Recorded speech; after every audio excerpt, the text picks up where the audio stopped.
everyone, I'm Rachel here with Ari, and we're your hosts for the Merry Writer podcast. This week, we're on episode 182, and we're asking, how do you create a productive writing environment? Before we dive into the topic, don't forget to subscribe to the podcast wherever you're listening if you haven't already. And if you enjoy the show, please share it with friends and feel free to write a review. Now, before we begin, I just want to say that I came up with this topic idea because we're rearranging a bunch of rooms in my house, and I was going to have a brand new office. And at the time of recording this, I still don't have my brand new office. So I am standing in the middle of my bedroom on a teeny tiny desk with like a makeshift setup. So I'm going to jump right in and say one of the best ways to create a productive writing environment is to dedicate one specific room or area to writing. Obviously, this is a little easier said than done, depending on who you live with and with how many people you live with and how big your living space is. But if you can find one room that you can call your own for a certain amount of hours or a certain amount of days, that would be great. Because then whenever you go into that room, your brain kind of knows this is my writing space. And it can be your bedroom, it can be an office, it can be the living room. It could be in the kitchen if you really want to, and, you know, have food be your inspiration, I guess. I don't know. But wherever you can find a quiet space for you to sit by yourself or with a buddy who also likes to write, that would be ideal. Talking of offices, I have to say, one of my friends, she's not a writer, but she needed an office to work from home for like extra stuff.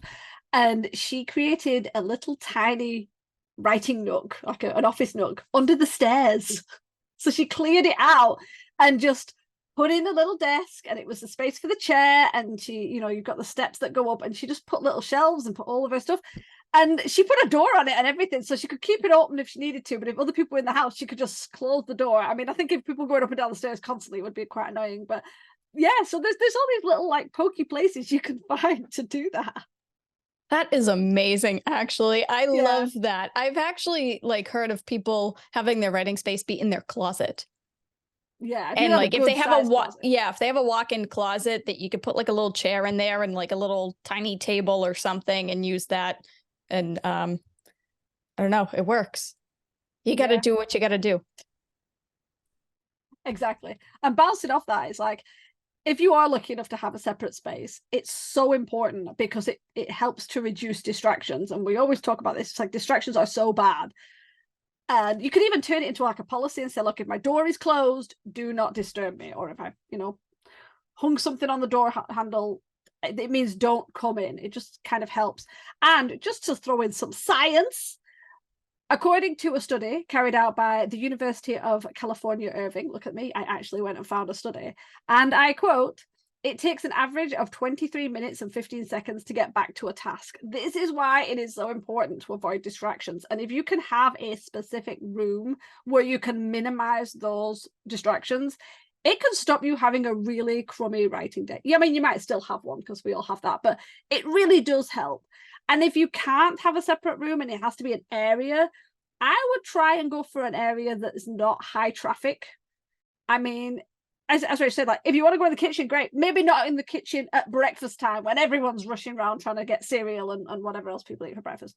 So yeah, just a thought. If you have to, at least try and go in a quiet place where you're not going to be A, in everybody's way, and B, constantly surrounded by people moving about and doing stuff. So yeah, that's my 2 cents. 23 minutes is a long time. Oh my gosh. I know. Yeah, wow. To get back into like flow and that, it's this is why maybe everyone struggles so much, is we're constantly being disrupted by, you know, notifications and phone calls and people popping in and the doorbell and all this. So well, yeah, I mean, it's obviously easier said than done, because if you're at home and if you're the only one home, then yeah, if the doorbell rings, you got to get up and get it. Unless it's a solicitor, then we run and hide. But that's what brings me into my next point. This is why you should typically sit at a table or a desk so you can hide underneath it if need be. But also it's just great to have like that surface in front of you, whether you're writing in a notebook or you're writing on your laptop. It's better for your posture. You can obviously lay in bed or sit on a couch or go sit outside in the grass if you really want to. But it's better for your posture if you're sitting at a table or desk where, especially if you are on a laptop, you want the screen to be eye level with you, because otherwise you're going to be hunched over, you're going to be squinting, your neck's going to hurt, your back's going to hurt. We're all old. We need to do what we can to make it that we don't like just flop and, it's a mess. A table or a desk will help that.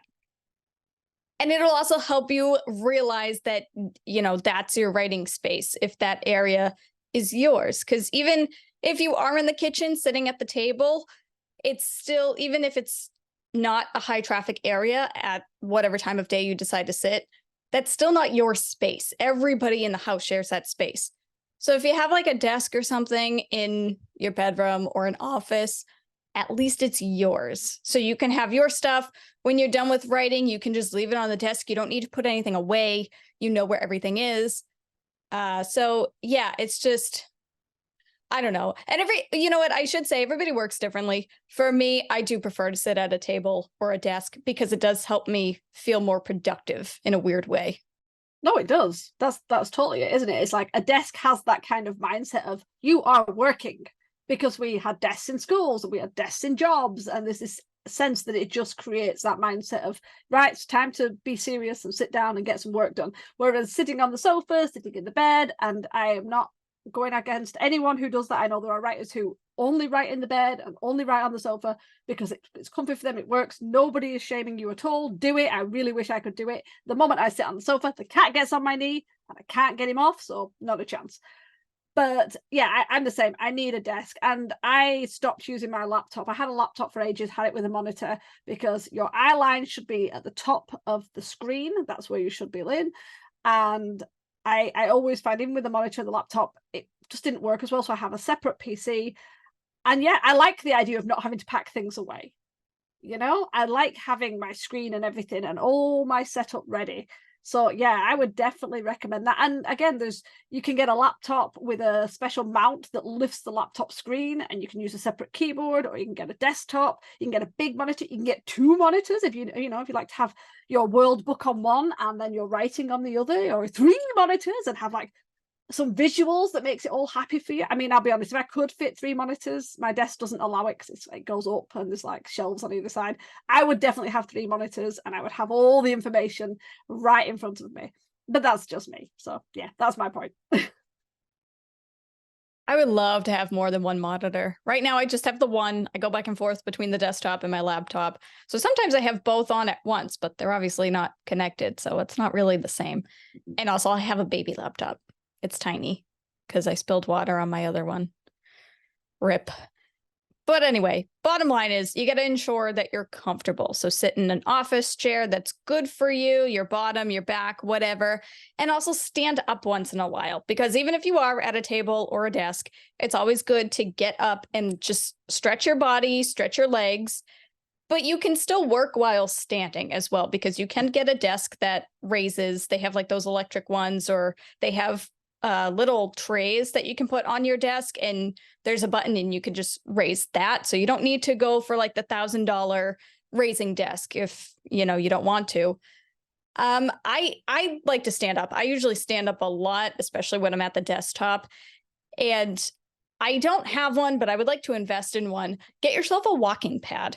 And these are basically like portable treadmills. You can just stick them underneath your desk and you can walk while you write. So you're moving around, you're not stiff, but you're still getting your work done. That is hilarious that you did that, because while you were talking, before you got to that point, I was literally Googling, like, isn't there something you can put under your desk to do exercises? And the first one that came up was the walking pad or the little mini bicycle pedal thing. So yeah, it's like you can be fit at the same time. Very possible. But yeah, I have to say, the best thing I ever did was upgrade my chair. I had one of those regular desk chairs that you see in like all offices, and they're horrid. So I got rid of that and I paid a bit more money, and I have a really nice high back S-shaped spine back chair with a headrest, because every now and then when I'm annoyed, I just want to sort of lean back and go, oh my gosh, it's not working.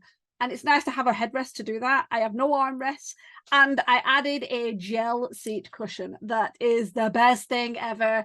I love it. It's done wonders for my back. It keeps its shape. It doesn't like sag and get all lumpy like other cushions. And the design of it allows air to flow so you don't get all hot and sweaty on summer days. And I appreciate I sound like a walking advertisement. I am not being paid for this, although if they would like to pay me, I will totally pimp this out way more. But seriously, I love my gel cushion. It's the best thing ever. I had to say that. It's funny because I need to get one of those gel cushions. You told me about that like a couple of years ago, and you even sent me the link on Amazon. It's still on my wish list. I still haven't bought it yet. I don't know why. It's like $20, but I need to get two because I probably should have one for my car as well because, you know, see, that's the other thing. I'm short, so it would give me a little height in my car as well. So it's a win-win. And while you're buying yourself that gel seat cushion, you should also make sure that you have plenty of office supplies, because who doesn't love office supplies? That's kind of why we're writers. So we have an excuse to buy all the notebooks, buy all the colored pens, and all of that fun stuff. So whatever your type of space is, make sure that your office supplies are in an easy to reach spot, whether it's on your desk or in a drawer of your desk or shelves surrounding you. Just try to keep it in an easy to reach spot, or at the very least know where they are, depending on the space. Just utilize all the space that you have, but don't be cluttered unless you work best when it's cluttered. Then that's fine too.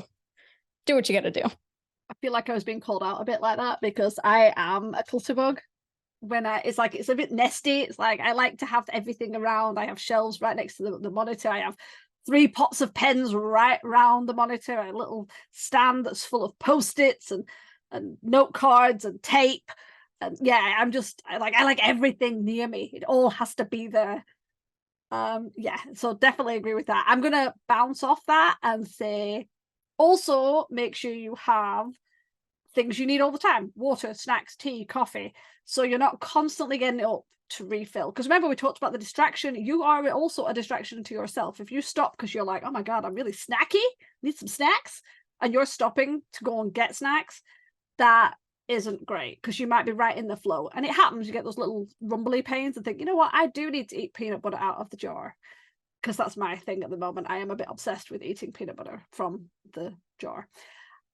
So try and make sure you've already got snacks, water, a really good tea, or what's it? Yeah, you put it like a flask, like a nice hot flask. Is it a hot flask? What's it called? A thermal flask. You know, you can keep it. This isn't to stop you from getting up, because we've talked about you need to get up and move around, move your body, but it does stop you from right in the middle of like, oh my god, I'm in the middle of writing and I really need a tea or a snack or whatever. So yeah, also have them there. Or even better, get yourself a mini fridge in your room and just keep everything, and a tea maker and someone to make it for you. Yeah, so become rich and hire a butler. That's what I'm going for, obviously. I mean, that's why we write, right? It's so that we can become rich and get a butler. Is it? I think we're fucking that all right now. I know. I definitely like your snacks idea, because my desk has a shelf at the bottom, which I could utilize it for files and things like that, but I don't. It's just lined with soda water bottles and snacks, pretty much. And part of the reason I do that is because my cousins come over a lot and my nephews are over during the summer. So I kind of bring it upstairs so that I hide the snacks so that no one eats them on me. But yeah, definitely helps. Grab snacks that aren't messy, though, because you don't want to be getting cheesy fingers all over your laptop keys.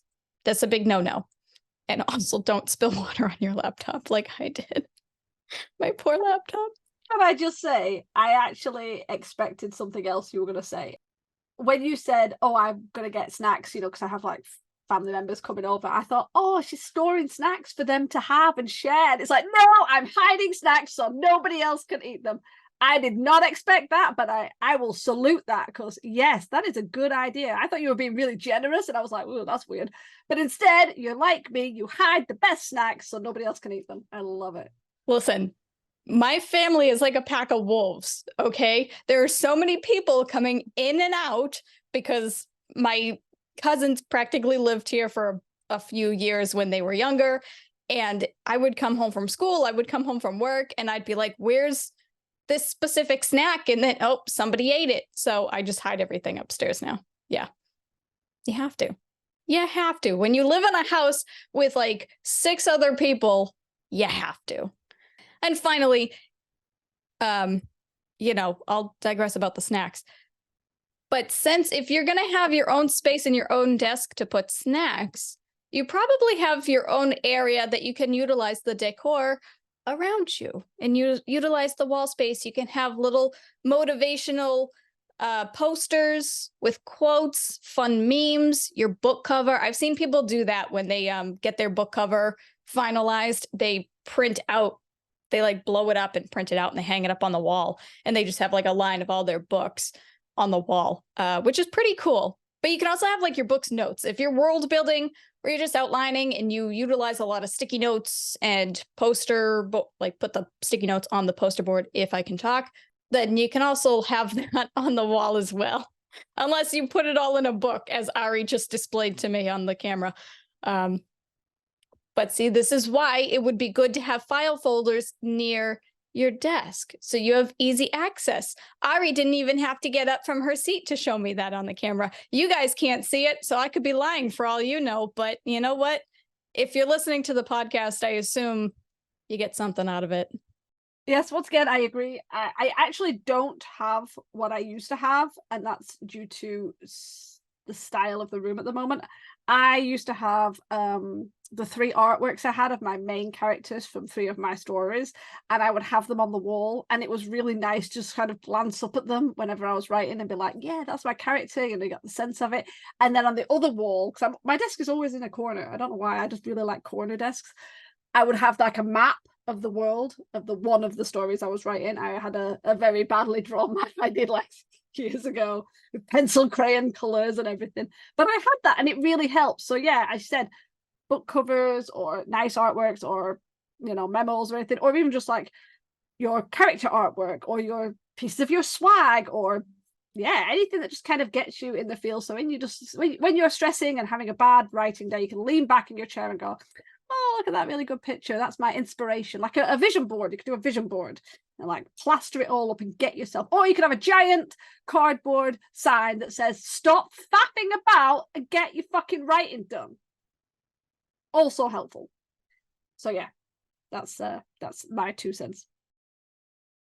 That is helpful. I mean, earlier we were talking about how you should minimize distractions, and we've basically just explained all these other distractions. Get yourself a walking pad, put up funny memes on the wall, and have all the snacks. Yeah. Don't distract yourself while writing. I mean, some days you have to. Some days you have to. It's for days when it's not distracting. It's that kind of those little pockets of thing where your brain's still doing the churny trying to come up with something, and you just need to step back for a little bit and sort of daydream, and you can look at your pictures and you can eat your snacks, and you can do your little running, so you're counteracting all the snacks you're eating. Set yourself a timer. Say, I can be distracted for 20 minutes, which I think you're supposed to do anyway, especially if you're on the computer. I think once you're staring at the screen for X amount of time, you're supposed to step away for like 20 or 30 minutes or something like that. I don't know. I don't do it. I should do it. I think it's like every hour or every hour and a half. It's supposed to be like 20 minutes to sort of clear your head. Yeah, I'm not really sure. No, obviously we don't do it, so. No, yeah. I mean, why would we? We're just here to preach, guys. We don't actually take our own advice. So with that said, I'm going to turn it over to you guys because Ari and I should probably stop talking. Do you guys have a dedicated writing area? Let us know your answers in the comments so we can chat about it. And remember, we do release a new episode every Wednesday. Next week, we're discussing what are the different types of conflict. To ensure you don't miss it, don't forget to hit the subscribe button on your way out. As always, thanks for listening to the Merry Writer Podcast. We'll see you next week. This podcast is brought to you by Felt Tip Pens. We love to color code. The music titled Inspired is by Kevin MacLeod, licensed under Creative Commons 4.0.